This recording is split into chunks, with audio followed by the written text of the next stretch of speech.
Hi everybody. I'm gonna kind of been making sharp sticks, trying to anyhow. I need to clean up my house. Turn that boob tube down, watching Gilligan's Island, listening to it. This is why it takes so long to do these. This is a spiked sharp stick. It just uses a spike. You don't need anything really sharp to kill a zombie. You just need something that'll puncture its skull, and of course that makes the zombie no longer functional. Kind of like a high school kid without Google. But anyhow, this is the spiked style. Now this is why it takes long. Actually, I think I put this end on probably a year ago, and I put this end on probably half a year ago. What this is for, I'll tell you that in a minute. I put this section on, 3 days ago. I put this section on 2 days ago, and I put this section on 1 day ago, and I'm going to do this one here today. But what this here is for is if the zombies have you treed, you can take your paracord or whatever you have and just tie it to that. And what you do is you just drop it on the zombie's head and pull it back up, and drop it on the next zombie's head and pull it back up. But that's a sharp stick. That's what they're for. You can see, I don't know if you can see it or not, all the dust on it. That's how long it takes me to make one of these. And here's why. I get different ideas.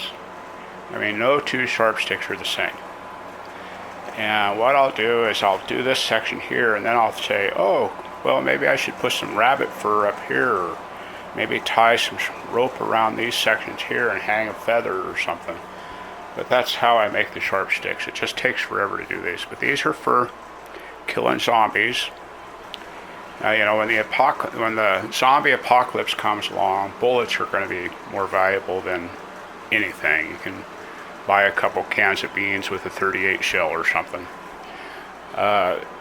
So you want to save your bullets and use a sharp stick to kill the zombies if you can. In an emergency, of course, use your bullets. But that's what the sharp stick is for. And these, I'm putting them together. I think there might be some place in Carrizozo or Corona, I guess it is. There's a guy up there that expressed interest in selling them for me. These use Damascus steel blades, and I have not set a price on these yet. I'm not done with this one. This one I'm pretty much done with. It also uses a Damascus steel blade. You can see that there. Has a couple feathers. I'm using rabbit fur. Haven't really set a price on them yet, but in Jackson, for cheaply made Chinese sharp sticks, they're getting about $300. And I think I can get that. So, but that's your sharp sticks. Those are for killing zombies. You can't kill humans with them because that's illegal. And I'm sure somebody somewhere will probably say that killing zombies is illegal too. But that's how I make them. It takes forever. I'm gonna put a piece of tape around here, kind of border it off. I'll spray that with contact adhesive and glue it all together. And there's my sharp stick. But this one here is a long way from finished. I've got a lot more that I want to do to it. I don't think I have any more over here that are close to done. This one uses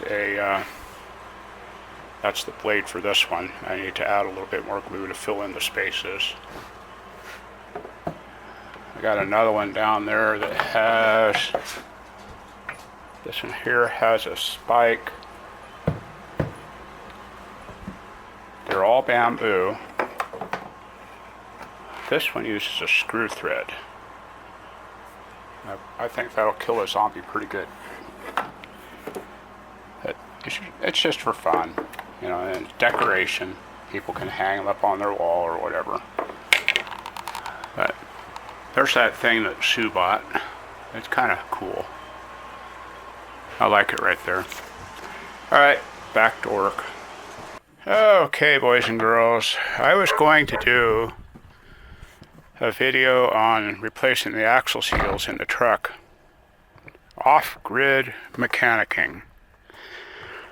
But things didn't go the way they were planned. The axle was setting on the back of the truck out here, and I was greasy, so I didn't really want to get the camera out. But it was setting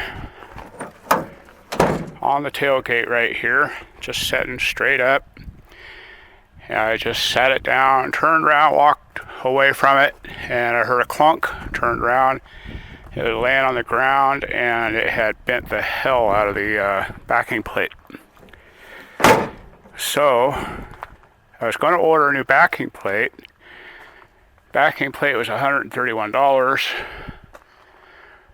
So I called Jim's Toyota in Denver, and I found out that you can get the entire axle with everything for, how much was it? $150, I think. So I ordered the whole axle with everything. Now the axle got here, and the bearings in the new axle, it wasn't new, it was used. They sell used parts. It came complete, everything. Had the brake drum, had the brakes, there's my old drums. Had everything with it, but I had already purchased new drums and new brakes, because when you have a bad axle seal, it's going to ruin the shoes also, so I replaced them. But that axle's been leaking for a while. But anyhow, I got that, and I had already purchased a press, which is right back there. And while I was waiting, I tried using all of the methods that they show on the internet about how to get the axle out of the retainer, off of the bearings. And believe me when I say none of them work. You're just going to ruin stuff if you try that. If you're going to replace your axles, you need the right tools. This is the old axle. I tried even building a jig, and it wouldn't come apart. But you can see how one side of it there really got bent. So what I did was I ordered the axle remover tool off of Amazon, and that was $200. But now when you look at what Toyota would have charged me to do all this, brakes, bearings, disassembly, all this other cool stuff, it was $1,900. Now the press was $129. That tool was $200. I tried to make one, that didn't work. That tool was $200. The axle was $150, $50 shipping. The bearings, $100 for everything, both bearings and all the seals, $100. Brake shoes and drums, another $100. Way less than $1,900. And it took me all of 6 hours to do it. So the moral of this story is, if you're going to be off-grid, you're going to have tools. So I've got tools. I've got that stuff over there that I am going to use again. That's not wasted money. I am going to use that again. I've got, what do you call them here? Floor jacks. I've got 2 floor jacks. I've got a transmission jack. I have got tools.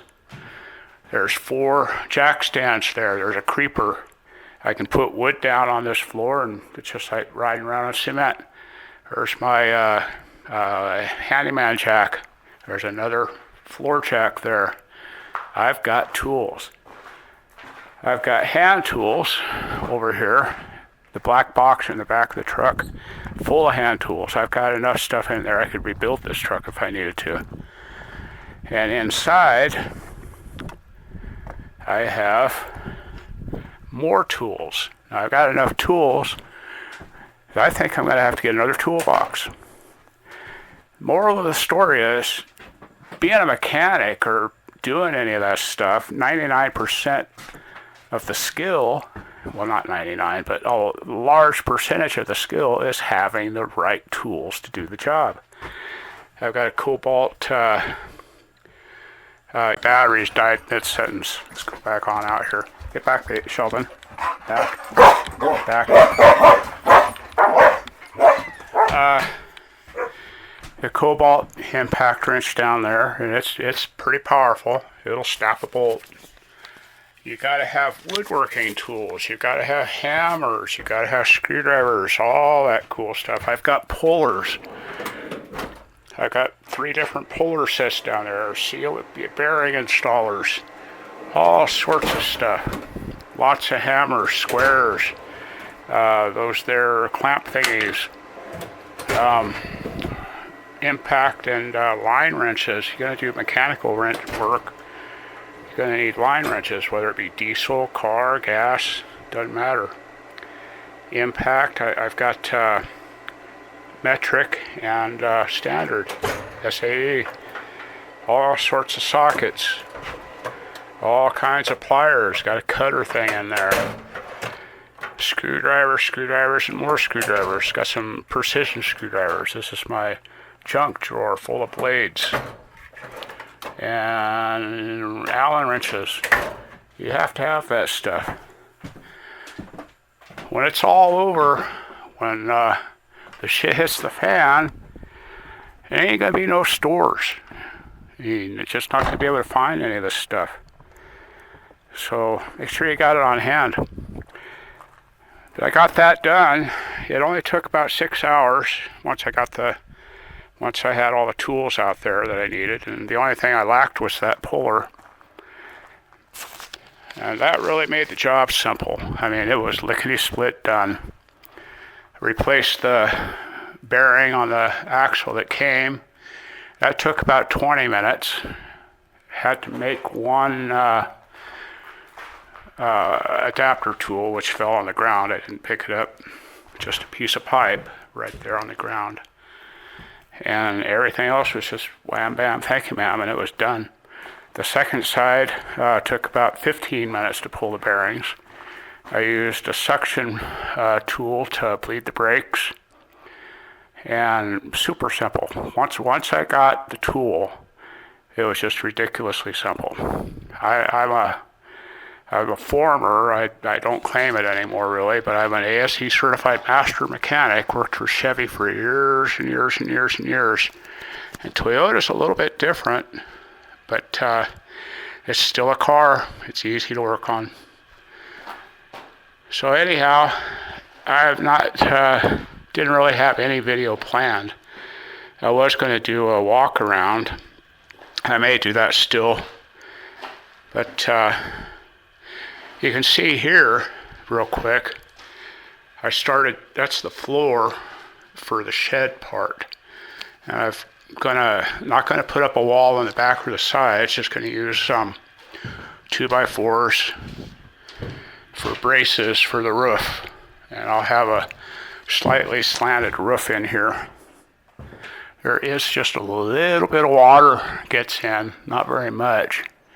But I come in here and find little puddles where it's been dripping after a good rainstorm. So I'm going to have just a slight slope on it so that nothing accumulates. And that'll be storage and kind of a little workshop in there. And this section over here will leave enough room for 2 more motorcycles. And it's going to work out. There's a bird nest up there. I kind of avoided doing the rear axles because of that bird nest. I just didn't want to disturb them. Weird guys like me. But anyhow, back to work. I'm running around here in my underwear, and there's my camera sitting there looking at me. Who knows who is looking at me? All right. Y'all have fun now.